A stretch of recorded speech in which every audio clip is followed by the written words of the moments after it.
migrant who had come in through the system through Florida. We found out about this through the New York Post article that was put out there. And we didn't get a phone call from the city. We didn't get a phone call from anyone from the HERC letting us know about this incident. And I think I just want to say, I think this emphasizes what we've been saying from the beginning, which is that this was never a good site location to have the HERC tent city, because as you can see, it's literally right in the middle of all these residential neighborhoods. It's across the street from a school. It's on the same property as the SNAP Senior Center and the park. And so, and not only that, but we still haven't figured out the bus issue with MTA when it's during rush hour and not enough folks have ways to get around. And so for all these reasons, we said from the very, very beginning, it does not make sense to have a HERC tent city here. And I think given light of what's happened, we are saying that it needs to close immediately as soon as possible, because it's in terms of the quality of life, in terms of the disruption of services, the strain it's putting on NYPD. I mean, in all honesty, I think this is something that, again, we've been united from the very beginning saying that this is not the location for the HERC tent city to go. And then also, I think, given in light of what happened, what we're calling and asking for is not only just better communication and notification of what's happening in our own backyard, but also what we're asking for is for metal detectors to be put in, for other safety protocols in the meantime, because we don't know when exactly this tent is going to close. And so what we're asking for is, can we put other safety protocols and measures in here to think through how this is going to keep the neighbors safe, as well as the other folks that are inside on the property safe, right? So we don't know how this incident happened. I know this is an ongoing situation that we're finding out more information about. But clearly there needs to be some assessment in terms of the process and how this even happened in the first place, which we will be following up with and finding out more information about. But you can be sure that we will be asking our city to make sure that there are safety protocols, including the metal detectors, that are put in on site, given in light of what happened. So I just wanted to quickly pass this over to Senator Stavisky as well as Assemblymember Braunstein, who have joined us and are the state elected officials in this area. So Toby?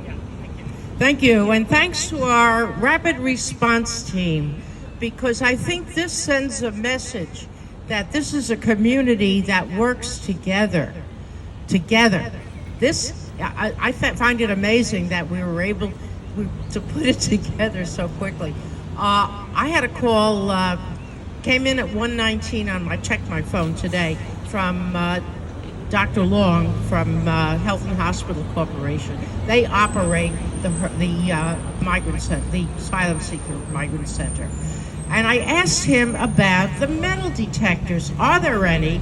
And he said to me that they weren't authorized by the city. So I think the first thing we need is for the city to authorize and install, not just authorize, but install metal detectors, so that hopefully that will act as a preventive measure. Certainly it would have detected the weapon that was brought in.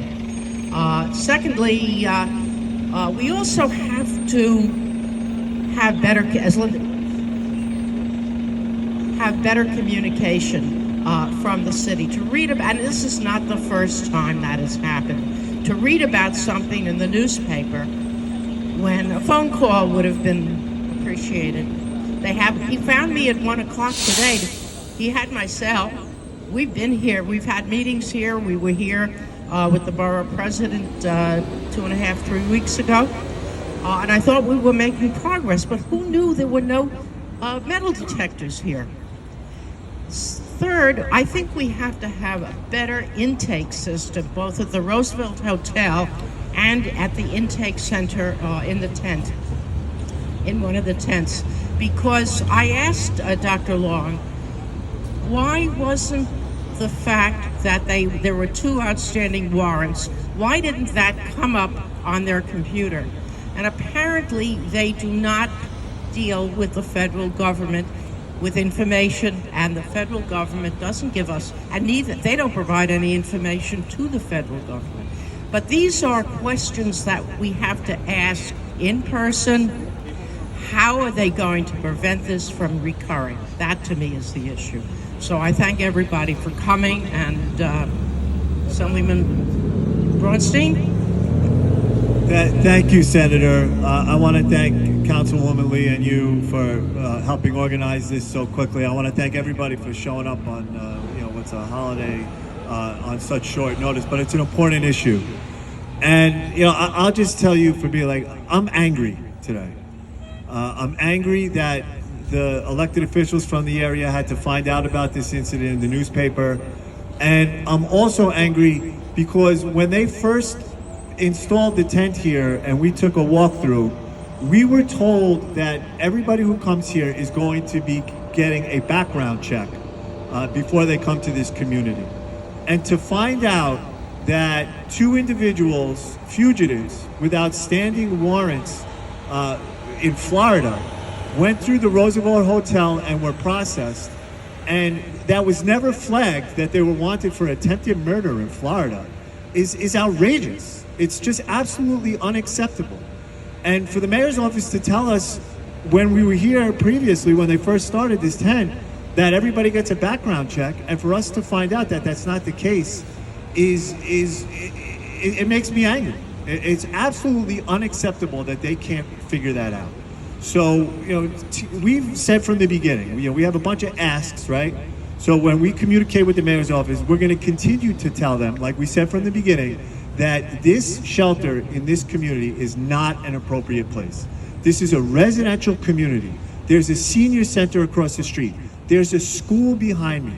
This is not the right place to have 1,200 single men with no connection to the community. So we're going to keep reiterating that we want to see a timeline for when they're taking this down, and when the numbers come down, which we expect they will, that this is the first place that they take offline, and we're committed to that.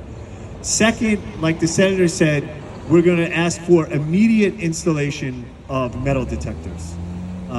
We found out that the individuals in question had weapons inside the tent, and for the safety of the community and for the safety of the other migrants in the tent, we think it's important they install metal detectors. And then finally, we're going to hold the mayor's office's feet to the fire to make sure that they actually do a thorough background check on individuals who come through their system.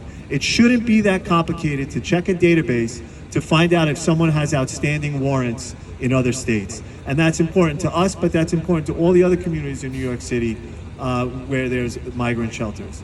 So once again, I want to thank my colleagues and everybody for coming out. And collectively moving forward, we're going to continue to pressure the mayor's office to make sure that they meet those demands that we put forward today. Thank you, Linda.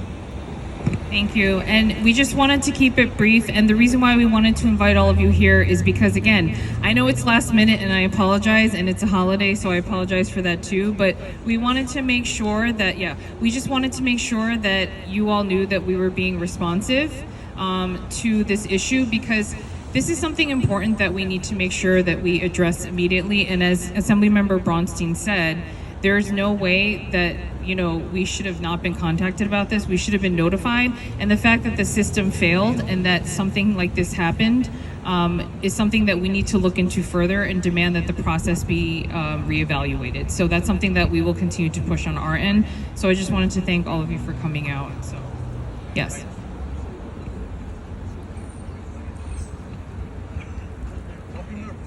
I'm very responsible.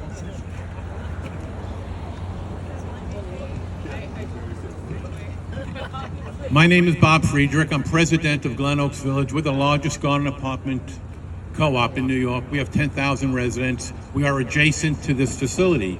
It's time for our elected officials to demand a shutdown of this facility. A shutdown of this facility. And this phased shutdown must have a date certain for its removal.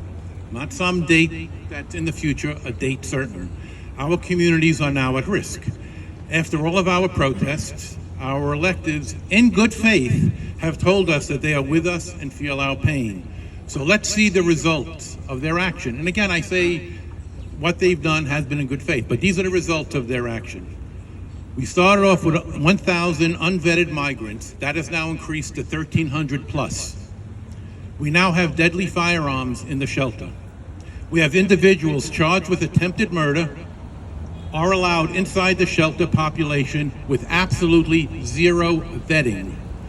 Minimum wage guards inside the facility are now entrusted with securing our community. These are not police, these are minimum wage security guards. 24/7 NYPD police presence outside has been eliminated. Sidewalks outside strewn with litter and scores of migrants hanging out and blocking sidewalks. Our beloved elderly residents and young moms with children no longer congregate here behind me because they have been pushed out by the migrants and feel unsafe. SNAP has lost 20% of its elderly population, which means critical funding reductions. That is devastating. The 105th Precinct's 2024 statistics show that about 6% of all summonses, that's Class C and O summonses, originate from the Migrant Center. In addition, arrests emanating from the Migrant Center represent about 2.6% of all 105th Precinct arrests in 2024. This is not a record to be proud of, and it's certainly not a record of success. It's a serious escalation in the safety of our local communities. Metal detectors, screening of individuals entering the facility, including meals, because that gun may have come in with a meal, that are brought in, should have already been in place. We have now crossed the line. It's too little, too late to suggest that the Migrant Center needs to be shut down with a date certain, and that must happen now. Thank you, Linda. Oh, thank you so much. So, without further ado, we're gonna just end here, and I just want to thank all of you for coming out. We're gonna send this press advisory and everything to the media, so we'll make sure to let them know. But yeah, thank you so much for showing up such last minute. So yeah, thank you.